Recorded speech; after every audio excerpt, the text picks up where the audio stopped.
ಕುಮಾರಣ್ಣ ಹೇಳಿದ್ರು ಅಷ್ಟೇ, ಸಿದ್ದರಾಮಯ್ಯ ಹೇಳಿದ್ರು ಅಷ್ಟೇ, ಇಲ್ಲಿ ಎಸ್ ಎಂ ಕೃಷ್ಣ ಹೇಳಿದ್ದೆ ನಡೆಯೋದು.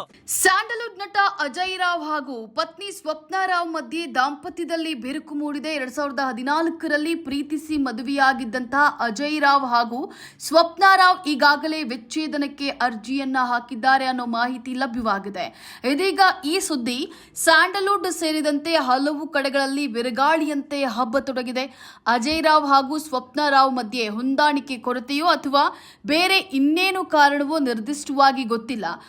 ಒಟ್ನಲ್ಲಿ 10 ವರ್ಷಗಳಿಗೂ ಮೊದಲು ಪ್ರೀತಿಸಿ ಮದುವೆಯಾಗಿ ಸಂಸಾರವನ್ನ ಮಾಡಿಕೊಂಡಿದ್ದಂತಹ ಈ ಜೋಡಿ ಇದೀಗ ಬೇರೆ ಬೇರೆಯಾಗಲು ನಿರ್ಧಾರವನ್ನ ಮಾಡಿದ್ದಾರೆ. ಇವರಿಬ್ಬರ ದಾಂಪತ್ಯಕ್ಕೆ ಅಂತ್ಯ ಹಾಡಲು ನಿರ್ಧರಿಸಿದ್ದಾರೆ. ಇವರೀಗ ಕೋರ್ಟ್ ಮೆಟ್ಟಿಲೇರಿರುವ ಸಂಗತಿ ಬಯಲಾಗಿದೆ. ಒಟ್ನಲ್ಲಿ ಸ್ಯಾಂಡಲ್ವುಡ್ನಲ್ಲೂ ಇದೀಗ ಹಲವು ಡಿವೋರ್ಸ್ ಕೇಸ್ಗಳು ಸದ್ದು ಮಾಡತೊಡಗಿವೆ. ಮುಂದೇನು ಎಂಬ ಕುತೂಹಲ ಸಹಜವಾಗಿಯೇ ಸೃಷ್ಟಿಯಾಗಿದೆ.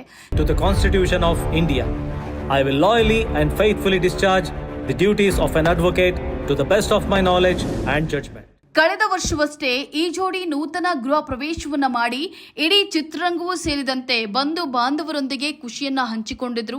ಆದರೆ ಇದೀಗ ಈ ಜೋಡಿ ಬೇರೆ ಬೇರೆಯಾಗಲು ಹೊರಟಿದ್ದಾರಾ? ಈಗಾಗಲೇ ಡಿವೋರ್ಸ್ಗೆ ಅರ್ಜಿ ಸಲ್ಲಿಸಿರೋ ಕಾರಣಕ್ಕೆ ಹೌದು, ಪರಸ್ಪರ ನಿರ್ಧಾರ ಮಾಡಿಯೇ ಬೇರೆ ಆಗಲು ಈ ದಂಪತಿ ನಿರ್ಧರಿಸಿದ್ದಾರೆ ಎನ್ನಲಾಗಿದೆ. ಅಜಯ್ ರಾವ್ ಹಾಗೂ ಸ್ವಪ್ನಾ ಇವರಿಬ್ಬರು ಪ್ರೀತಿಸಿ ಮದುವೆಯಾಗಿದ್ರು.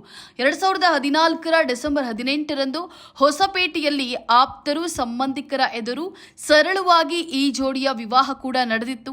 ಈ ದಂಪತಿಗೆ ಚರಿಷ್ಮಾ ಹೆಸರಿನ ಮಗಳು ಸಹ ಇದ್ದಾಳೆ. 2019ರಲ್ಲಿ ಮಗಳ ಜನನವಾಗಿತ್ತು. ಇದೀಗ ಅಜಯ್ ರಾವ್ ಪತ್ನಿ ಸ್ವಪ್ನಾ ಮ್ಯಾಜಿಸ್ಟ್ರೇಟ್ ನ್ಯಾಯಾಲಯದಲ್ಲಿ ಅಜಯ್ ರಾವ್ ವಿರುದ್ಧ ದೂರನ್ನ ದಾಖಲಿಸಿದ್ದಾರೆ. ಕೌಟುಂಬಿಕ ದೌರ್ಜನ್ಯ ತಡೆ ಕಾಯ್ದೆ 12ರ ಅಡಿಯಲ್ಲಿ ದೂರು ದಾಖಲಿಸಲಾಗಿದೆ.